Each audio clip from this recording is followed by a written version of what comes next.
کوئی حسین جیسا نواسا نہیں ہنسی مذاق نہیں ہوتا اس کا مقصد افہام و تفہیم کسی مقصد تک پہنچانے کے لیے. اسی میں ایک پہلی بچوں سے معلوم کی جاتی ہے کہ یہ بتائیے کہ ماہ مقدس رمضان کے روزے واجب ہیں. میں ان کی بات نہیں کر رہا کہ جو اپنی مرضی سے کبھی رکھتے کبھی نہیں رکھتے. پہلی رمضان سے 29 سے 30 تک روزہ رکھنا واجب ہے. 10 محرم کا روزہ حرام ہے. اگر محرم رمضان میں آ جائے تو آپ کیا کریں گے؟ بھائی جہاں تک بات پہنچ گئی پھنسنے لگے. لیکن جو جذباتی ہوتے ہیں بغیر سوچے سمجھے کہتے ہیں نہیں ہم محرم جو بغیر سوچے سمجھے ہونے کا جہاں تک بات پہنچ گئی وہاں تک پہنچ گئی. جہاں نہیں پہنچی وہ غور کریں گے. آئیے اسی سے استفادہ کرتے ہوئے میں آپ سے عرض کروں اس لیے کہ ظاہر بات ہے کہ قمری مہینہ محرم بھی ہے اور رمضان بھی ہے. رمضان محرم میں نہیں آ سکتا, محرم رمضان میں نہیں آ سکتا. لیکن اسی سے فائدہ اٹھاتے ہوئے میں آپ سے عرض کروں کہ کیا ایسا ممکن ہے کہ آج ہولی کا دن تھا کہ ہولی کے دن ہی دیوالی بھی ہو یا دیوالی کے دن ہولی ہو؟ آپ کہیں گے ایسا ممکن ہی نہیں. لیکن میں آپ کو بتاؤں کہ اگر تھوڑے سے فرق کے ساتھ دیکھیں تو مدر لینڈ میں ہولی ہوگی, فادر لینڈ میں دیوالی دکھائی دے گی.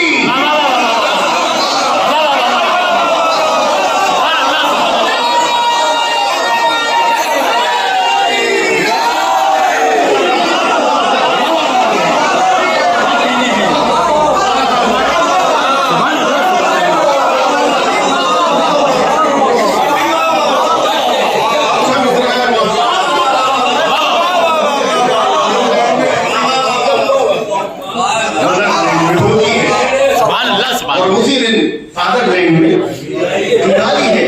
اور عجیب سلسلہ ہے کہ حق سے ٹکراؤ گے تو یہی ہوگا, دن میں تارے دکھائی دیں گے, رات میں سورج نظر آئے گا. رات میں ایسا معلوم ہو رہا ہے سورج نکلا ہوا ہے, دن میں تارے دکھائی دے رہے ہیں. کس بات کی نشانی ہے؟ یہ حق سے ٹکرانے کی نشانی. اور عجیب و غریب سلسلہ ہے امام حسن کہ جنہوں نے پوری زندگی اسی بات کا اعلان کیا, ائمہ معصومین خاص طور سے امام حسن ممدوح, انہوں نے کہا کہ جھکنا نہیں ہے, سلوگن میں جھکنا نہیں ہے. اور اوائل گفتگو میں اوائل محفل میں آپ کو سنا سال گزشتہ میں نے اس چیز کو بیان کیا تھا کہ سلو کرنا اور جنگ کرنا یہ کمزوری اور شجاعت کی دلیل نہیں ہے, بلکہ یہ وقت کا تقاضا ہے. یہ تقاضا ایک وقت تھا. اگر وہ تقاضا ایک وقت امام حسن کے سامنے ہوتا جو امام حسین کے سامنے تھا تو یقیناً امام حسن بھی جنگ کرنے کے لیے کھڑے ہو جاتے. یہ جو تقاضا ایک وقت امام حسن کے سامنے تھا وہ امام حسین کے سامنے ہوتا تو امام حسین بھی سلو کرنے کے لیے آمادہ ہو جاتے. اس لیے کہ دونوں پہلو نبی کے پہلو تھے. نبی نے سلو کر کے بھی دکھائی, نبی نے جنگ کر کے بھی دکھائی, اور بتایا کہ اسلام کی حفاظت کے لیے اگر موقع ہو تو سلو کرنا چاہیے, اگر موقع ہو تو جنگ کرنا چاہیے. وہی پہلو یہاں پر بھی تھا. اور اوائل محفل میں انہوں نے ایک حدیث بیان کی تھی جس کو میں بیان کرتا ہوں کافی حد تک کہ رسول اسلام کی باقاعدہ حدیث جب پہلی مرتبہ میں نے پڑھی تو میں حیران ہو گیا تھا. مولانا شاید وضاحت میں پڑھائی ہے, میں نہیں سمجھ پایا ان کی بات کو. کہ نبی نے فرمایا کہ الحسن و حسین امامان قام و قعود, کہ کھڑے ہوں تب بھی امام, بیٹھے ہوں تب بھی امام. جب پہلی مرتبہ میں نے اس حدیث کو پڑھا تو میری سمجھ میں نہیں آیا, اس لیے کہ بیٹھنے اور کھڑے ہونے کا تعلق جسم و جسمانیات سے. یہ کھڑے ہیں تب بھی امام ہیں, بیٹھے ہیں تب بھی امام ہیں, یہ کیا مقصد ہوا؟ تو پھر اگر میں ہوتا نبی کے سامنے تو کہتا اس کا مطلب یہ ہے کہ اگر وہ کھڑے ہو تب بھی امام ہیں, اگر وہ بیٹھے ہو تب بھی امام ہیں, اگر وہ لیٹے ہو تب بھی امام نہیں ہے. ظاہر بات ہے یہ تو جسم سے تعلق ہے, اٹھنے بیٹھنے کا, کھڑے ہونے کا اور بیٹھنے کا تعلق جسم سے ہے. تو امام اس وقت میں ہے جب کھڑے ہوں تو ہم امام کہیں انہیں, اگر بیٹھے ہوئے دکھائی دیں تو ہم امام مانیں, اور اگر سو رہے ہوں, اگر لیٹے ہوئے ہوں, اگر خالی نہ ہو, اگر آرام کر رہے ہو تو اس کا مطلب وہ امام نہیں. بظاہر تو یہ سمجھ میں آتا حدیث سے. کاش حدیث رسول سمجھنے کی توفیق ہوتی. ارے جب ہماری سمجھ میں حدیث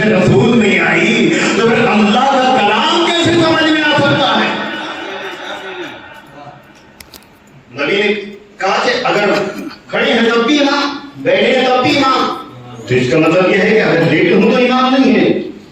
نبی نے کہا نہیں، میرا مقصد بیٹھنے اور رکنے سے یہ نہیں ہے کہ انسان کھڑا ہو تو امام ہے یا وہ بیٹھا ہو تو امام ہے، نہیں، بلکہ مقصد یہ ہے کہ آنے والے وقت میں اگر ختم سلو کر کے بیٹھ جائیں تب بھی امام ہے، حسین جنگ کرنے کے لیے کھڑے ہو جائیں تب بھی امام ہے۔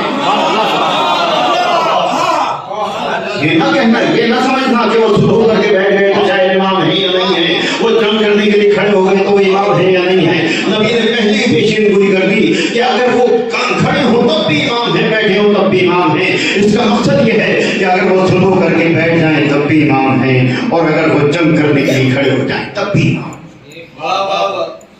مقصد ان کی عظمت کو پہچانوانا تھا، اور ولادت کے وقت سے ہی رسول اسلام نے ان کی معرفت کا اعلان کرنا شروع کر دیا، اور جس انداز سے کتنی احادیث ہیں۔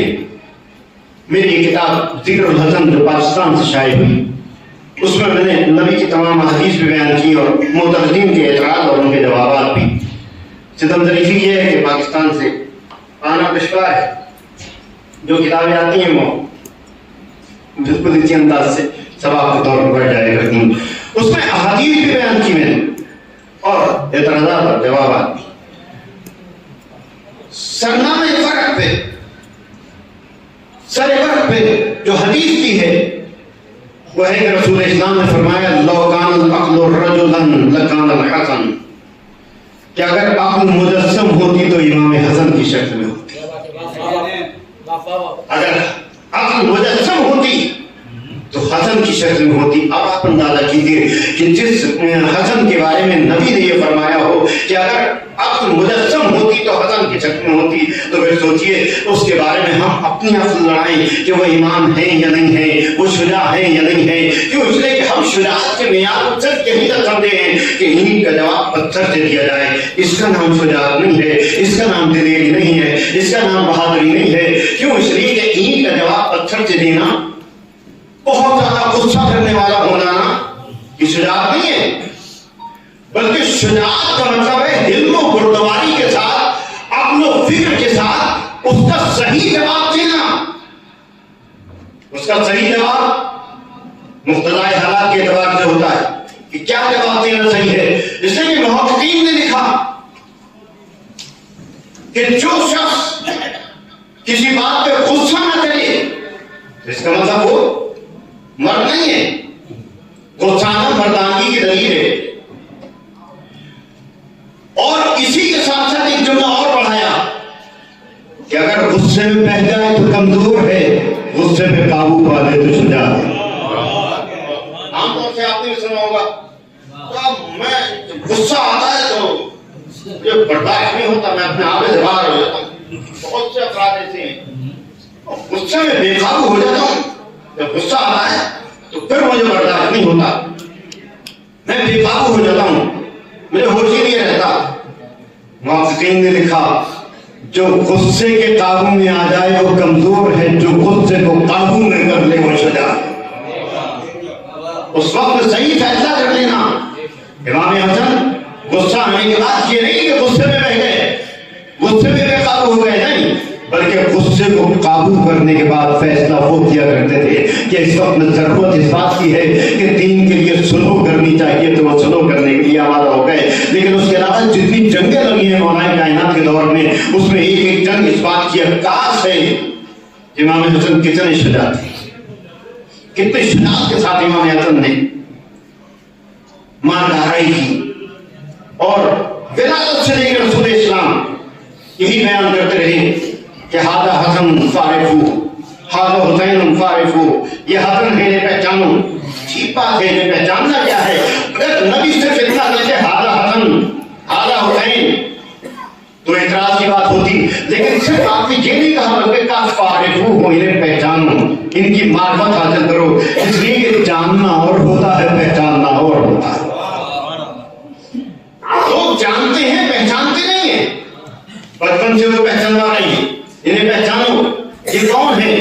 شعراء کرام نے ہر اعتبار سے اشعار پیش کیے، اس میں عید کے روز کا واقعہ بیان کیا کہ معتبر تواریخ اور تواریخ اہل تشیع و اہل تسنن متفقہ طور پر سب نے اس بات کو لکھا کہ عید کا روز ہے، لباس کی فرمائش سنتے رہتے ہیں، نتیجت سے بات کے ساتھ عرض کر رہا ہوں، لباس کی فرمائش، ماں نے کہا کہ جنت سے لباس درجی لے کے آئے گا، تب الباب ہوا، ماں انتا کون؟ انا خیاط الحسنین، میں حسنین کا درجی ہوں، لباس آ گئے، لباس نویدن کر لیے، عید کا دن ہے، اور اندازہ کیجئے کہ رسول اسلام صحابہ کے جھرپٹ پہ چلے کرتے تھے، چاہنے والے صحابہ، قربان ہونے والے صحابہ، ذہن سے کوئی جملہ نکلے اسے پورا کرنے کے لیے فوراً غلام تیار رہتے تھے۔ اب جب رسول اسلام چلے تو کمزن ہے دونوں شہزادے، دونوں نے دیکھا کہ سب کے پاس سواری ہے، ہمارے پاس کوئی سواری نہیں ہے، کوئی ناکہ نہیں ہے۔ فوراً نانا نے کہا نانا سب کے پاس ناکہ ہیں، ہمارا ناکہ کہاں ہے؟